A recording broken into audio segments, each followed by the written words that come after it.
Okay, so Hannah, we've gotta talk about Tetris today. Like, seriously, it's just such a behemoth in gaming, you know? Oh, totally. I mean, who hasn't played Tetris, right?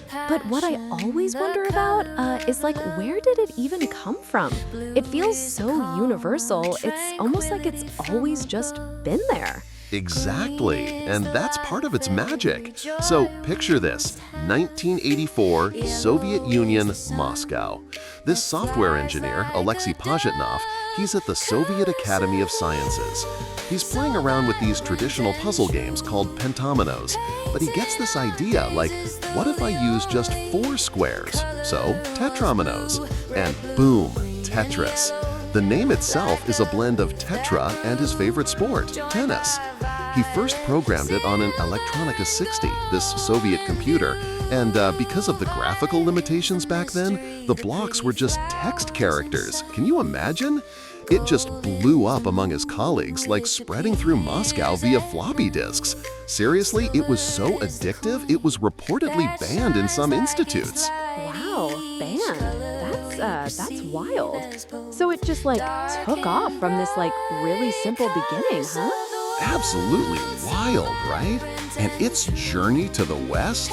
Oh, that was a whole saga, a licensing nightmare, honestly. This British software salesman, Robert Stein, he discovers it in Hungary, tries to get the rights. It's just a mess of bureaucracy with the Soviet agency Elektronorgtechnica, or ELORG. But then enter Hank Rogers, a Dutch game publisher, and he helps Nintendo secure the crucial handheld and console rights. And that, Hannah, that was the game changer, literally. Oh, so this is where the Game Boy connection comes in. I always associate Tetris so much with the Game Boy.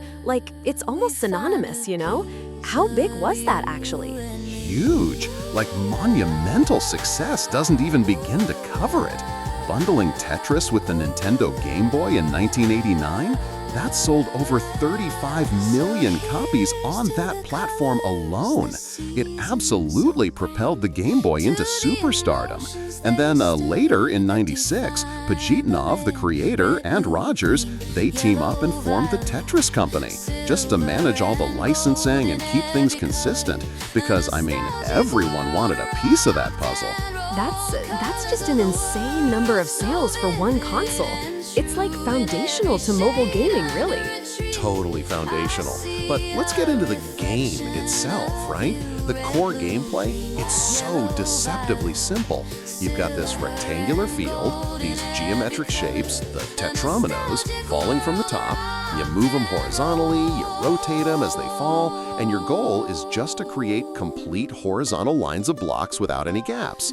And when you do that, boom! The line disappears, blocks above fall down, you score points, and it keeps the field from overflowing. And then it just gets faster and faster, doesn't it? That's the part that always gets me. But I've noticed, in modern versions, there are so many more mechanics, beyond just moving and rotating.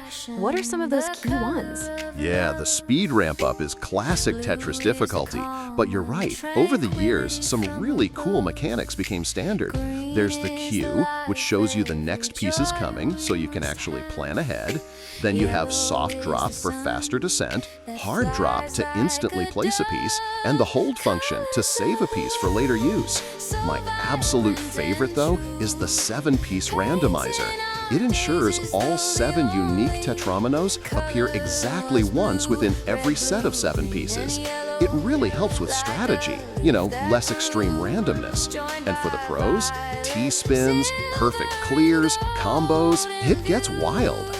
It's seriously so much more than just a game, though. Tetris is consistently hailed as one of the greatest, most influential games ever made. It was inducted into the World Video Game Hall of Fame in 2015. It really pioneered that whole casual game idea, and it influenced so many puzzle games that came after, like Dr. Mario and Lumines. The rules are so straightforward, anyone can pick it up, which I think is a huge part of its lasting appeal. That's true. It just feels so intuitive. But what about, I've heard people talk about something called the Tetris effect, like where you see blocks falling even when you're not playing. Is that like a real thing? Oh, it's absolutely a real thing. It's also called Tetris syndrome, actually. People who play for long periods, yeah, they start seeing those falling blocks in their thoughts, even in the real world. It's fascinating psychologically. And get this, studies actually suggest that playing Tetris might even help reduce stress and improve cognitive skills, specifically spatial awareness. How cool is that? Plus, its whole origin story and licensing battles were so dramatic. They even made a biographical thriller film about it in 2023 called Tetris. It got really good reviews. Wow, so it's not just like a fun game, it's actually beneficial for your brain. That's really amazing. Totally, it's incredible. And it just keeps evolving, which is another reason it's still so relevant. We've got modern iterations like Tetris Effect from 2018, which is just mesmerizing with its visuals and music, super immersive. And it even added a zone mechanic, letting you slow down time. Then there's Tetris 99, a battle royale version of Puyo Puyo Tetris, which combines two awesome puzzle games. Mobile versions were huge for years. And get this, Tetris Forever, a collection of over 15 classic games with a Tetris Time Warp mode, is launching in 2024. Okay, Tetris 99 sounds kinda wild, honestly. But speaking of competitive, I know there's a huge competitive scene for Tetris, right? Like, people actually go head-to-head? Oh, Hannah, it's massive, especially for the 1989 NES variant. There's the annual Classic Tetris World Championship, the CTWC, established in 2010. Players compete on original NES consoles and CRT displays for the highest score, and some of these young players' victories have gone totally viral. But it's not just classic NES Tetris either. There's guideline Tetris for modern versions, and then even faster, unofficial ones like Tetrio. It involves insane speed, efficiency, and in versus modes, screen watching and sending battery in that community. It's really special. You know, Hannah, speaking of all these wild variations, there are even more imaginative takes on Tetris out there that really push the boundaries of what the game can be. Some developers get incredibly creative. Oh, I love that. Like, beyond just new mechanics, are there versions that change the whole vibe of the game? I'm always curious about those artistic interpretations. Absolutely. One fascinating example I found is this musical Tetris simulation. Imagine, as each Tetramono begins its fall, a lady's voice sings about the tile's color and its deeper significance to our lives. Like a blue block might be about calm, or a red about passion. It adds such an unexpected, almost reflective layer to the classic gameplay. You can actually check it out at https://www.rifathassan.cc.nf/tetris.php.